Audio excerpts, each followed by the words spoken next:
You want to catch this argument? I just couldn't take it anymore. Okay, we put these in the extras. Let me just tell you something. Oh, you tell me something. Brown Sugar by the Rolling Stones is one of the top 3 greatest, you will agree with me, one of the top 3 greatest rock songs of all time. It's not number 1. It's tied with We Won't Get Fooled Again for number 2. Oh, well, yeah, okay. But hold on. Number one is like a Rolling Stone, Bob Dylan. There's no more powerful song.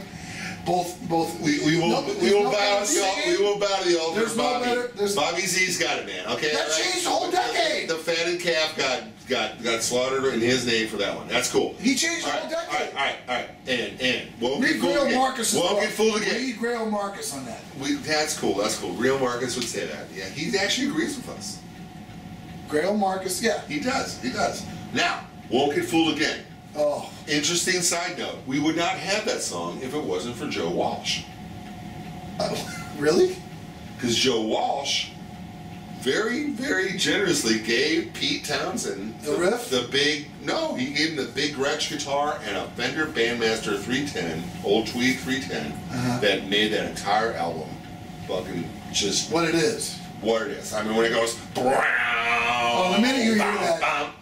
That's the fucking sound. Joe said, I thought Pete needed this guitar. I mean, literally, he's been documented for years and saying, I just thought Pete would like this guitar and amp.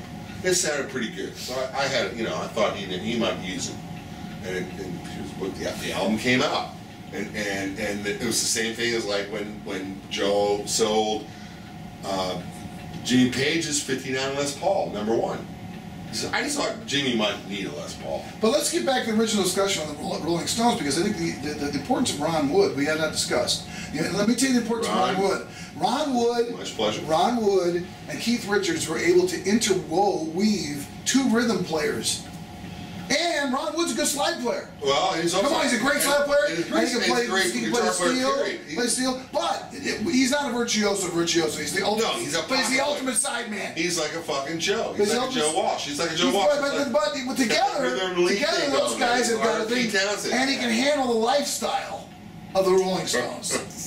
But you got to have that to survive. Yeah, Mick Taylor was too much of a domestic. Well, but he had a wife. Let me tell you something, man. Let me tell you something. Charlie Watts is totally domestic. He says, I'm in a dilemma. Charlie Watts. Yeah, you know what? You know what he says? He goes, Charlie Watts can get away with it because Charlie Watts has got the biggest backbeat in the fucking world. He's the greatest drummer of all time. He's in the fucking pocket every time you think about it. Think about it. And he's wearing an Izod sweater. He's wearing an Izod. He's wearing an Izod. He's married to the same woman. And this is what's classy about the guy. He's into gardening and his cats and all that stuff. Mellow as can be. And he goes, I got a problem. I saw an interview with him. He goes, I got a problem. He goes, well, what's the problem? He goes, I love being at home. I'm a domestic person, but I also love playing with the Rolling Stones. So, when I'm at home, I want to be with the Rolling Stones. But when I'm with the Rolling Stones, I want to be at home. You know what I'm saying? So he's got this problem, man. But they were in China. They were the first rock and roll band to go to China. And they were interviewing each one of them. And Keith Richards was like, yeah, we're like Jesuits, man. Our job is to go in there. And then they interviewed each one of them. They got to Charlie Watts and they said, it was like on CNN or something. They said, what makes you think that you can crack China? I mean, what makes you think you guys can do it? And he said, with complete poker face, complete straight face, he said, Charlie Watts' face. Charlie Watts' face. And he said, because we have the greatest frontman in all of rock and roll history. And Mick Jagger. The guy goes, that makes you think you could? He goes, oh yeah, Mick Jagger's he's gonna beat this crowd to a pulp.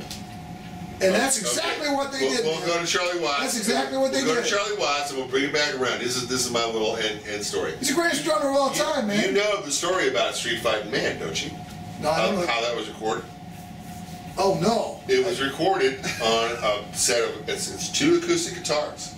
It's Brian and Keith playing acoustic guitars, one of them a 12-string, one of them a 6-string, into a portable cassette player that had this built-in German one, a Grumman, I think. And when Keith found out that what he could do is he could play these songs, and then if he recorded really close to the mic, the compression would kick in, and it would make it sound really fat. And so they recorded the guitars, or even the entire song, including Charlie, on a fold-out practice kit. Huh. The only thing that you hear in that song that's not the practice kit is the tambourine. I mean, but that whole thing, that, you know. And it's on and down and yeah. What can a poor boy do in the same old rock and roll band? And then that's the solo in the middle where it's like, that's like the 12th string. That's the 12th. That's the only thing that was electric. Really? Are you kidding? The entire song is acoustic, other than Bill Wyman. You know something? I'm going to tell you, that makes sense. You know why? Because when they did Unplugged, the Stones Unplugged, they open up with that. They did acoustic, but Unplugged, Keith played that lead. But it doesn't sound that little good. corner into it. Like he says, I just held it up really close, so I got that sound. Like, you know, he was just like, it sounds like an electric guitar. Okay, let me tell you some trivia about, and I know you know this. If you don't, for our listening audience, I'll give credit to the guitar player in the 1970s for that story because it's documented otherwise. But that's where I first heard from it. So thanks, Jan Winter. they did something very interesting. The Stones, when the Rolling Stones went in, they were doing demos for other people to do, and they did Satisfaction. You had a fuzz box there, a bebop,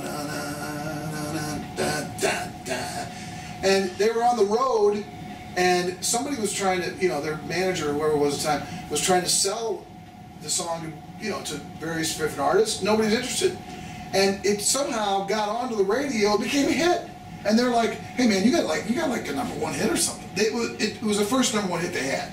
You got a #1 hit.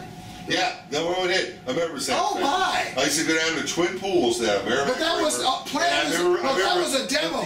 Mark, that was a demo. The PA. Did you know that song? Did you know that tribute? That was a demo. That was a demo, man. Which is. Well, all I remember is blue ruffled bikini bottoms. Like an 18-year-old girl. Okay. I'm like the. I'm like 10. I'm like going. There's something in here, I'm like, okay, it's like, is that the same blue suburban sky? Yeah, it was. It was just a little lower. That's all. Everything's blue. The blue was a little suburban, a little lower. Hey, not Pam, let's go out to eat. All right.